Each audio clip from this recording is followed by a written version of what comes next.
राधे राधे दोस्तों, चांद और सूरज चैनल में आपका स्वागत है। दोस्तों, आज हम मोक्षदा एकादशी की कथा सुनेंगे, जिसे सुनने मात्र से आपका घर धन धान्य से भर जाएगा। प्रभु की कृपा आपके तथा आपके परिवार पर बनी रहेगी। कृपया आपसे अनुरोध है कि आप कथा को पूरा जरूर सुनें, कथा को अधूरा ना छोड़ें, क्योंकि कथा को अधूरा छोड़ने से दोष लगता है। तो कृपया आप कथा को पूरा जरूर सुनें। श्री गणेशाय नमः। मोक्षदा एकादशी का हिंदू शास्त्रों में विशेष महत्व है। कहते हैं, मोक्षदा एकादशी का व्रत रखने से व्यक्ति को मोक्ष की प्राप्ति होती है।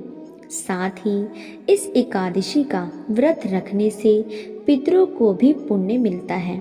लेकिन मोक्षदा एकादशी का व्रत उसकी कथा के बिना अधूरा रहता है। तो दोस्तों, आइए मोक्षदा एकादशी की व्रत कथा सुनते हैं। युधिष्ठिर बोले, देव देवेश्वर, मैं पूछता हूँ, मार्गशीर्ष मास के शुक्ल पक्ष में जो एकादशी होती है उसका क्या नाम है, कौन सी विधि है तथा उसमें किस देवता का पूजन किया जाता है? स्वामीन, यह सब यथार्थ रूप से बताइए। श्री कृष्ण ने कहा, नृप श्रेष्ठ, मार्गशीर्ष मास के कृष्ण पक्ष में उत्पत्ति नामक एकादशी होती है, जिसका वर्णन मैंने तुम्हारे समक्ष कर दिया है। अब शुक्ल पक्ष की एकादशी का वर्णन करूंगा, जिसके श्रवण मात्र से वाजपेय यज्ञ का फल मिलता है। उसका नाम है मोक्षा एकादशी, जो सब पापों का अपहरण करने वाली है। राजन, उस दिन यत्र पूर्वक तुलसी की मंजरी तथा धूप दीपादि से भगवान दामोदर का पूजन करना चाहिए। पूर्वोक्तर विधि से ही दशमी और एकादशी के नियम का पालन करना उचित है। मोक्षा एकादशी बड़े बड़े पातकों का नाश करने वाली है।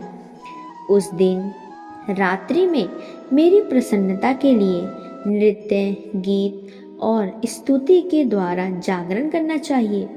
जिसके पितर पापवश नीच योनि में पड़े हों, वे इसका पुण्य दान करने से मोक्ष को प्राप्त होते हैं। इनमें तनिक भी संदेह नहीं है। पूर्व काल की बात है, वैष्णवों से विभूषित परम रमणीय चंपक नगर में वैखानस नामक राजा रहते थे। वे अपनी प्रजा का पुत्र की भांति पालन करते थे।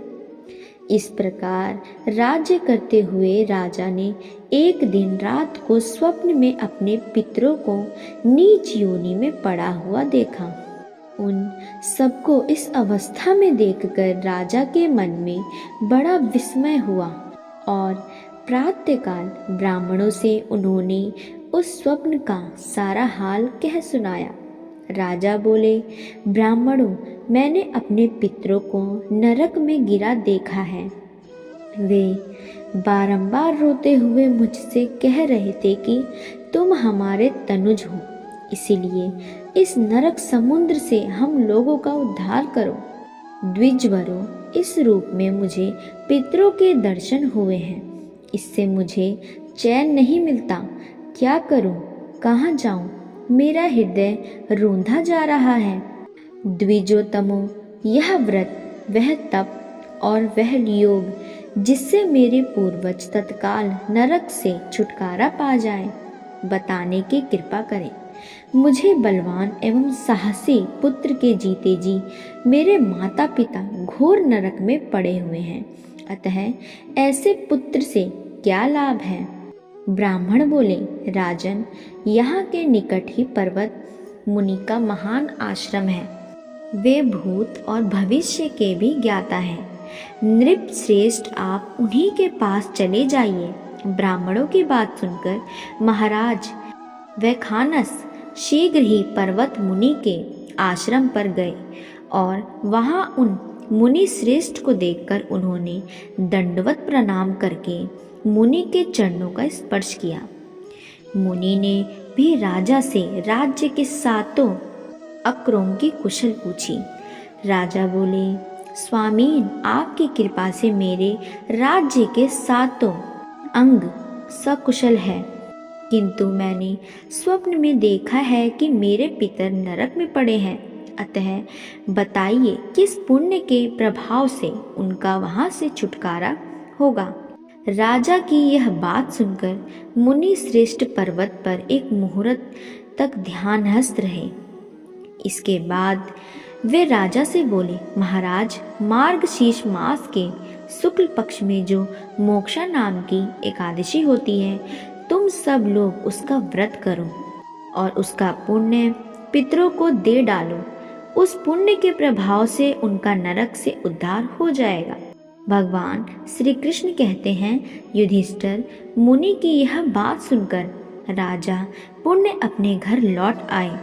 जब उत्तम मार्गशीर्ष मास आया, तब राजा वैखानस ने मुनि के कथानुसार मोक्षा एकादशी व्रत करके उसका पुण्य समस्त पितरों सहित पिता को दे दिया।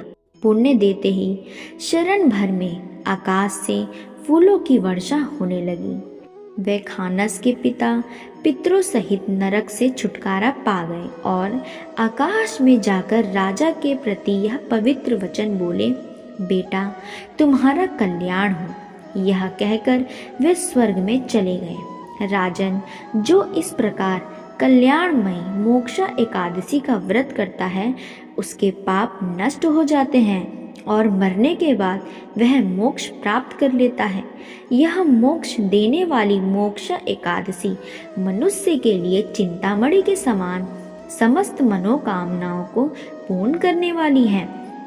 इस महात्म्य के पढ़ने और सुनने के वाजपेयी यज्ञ का फल मिलता है। तो दोस्तों, यह है मोक्षदा एकादशी व्रत कथा। आपको यह कथा कैसी लगी? अगर आपको यह कथा अच्छी लगी तो हमारे चैनल को लाइक करें, शेयर करें और हाँ, सब्सक्राइब करना ना भूलें। राधे राधे।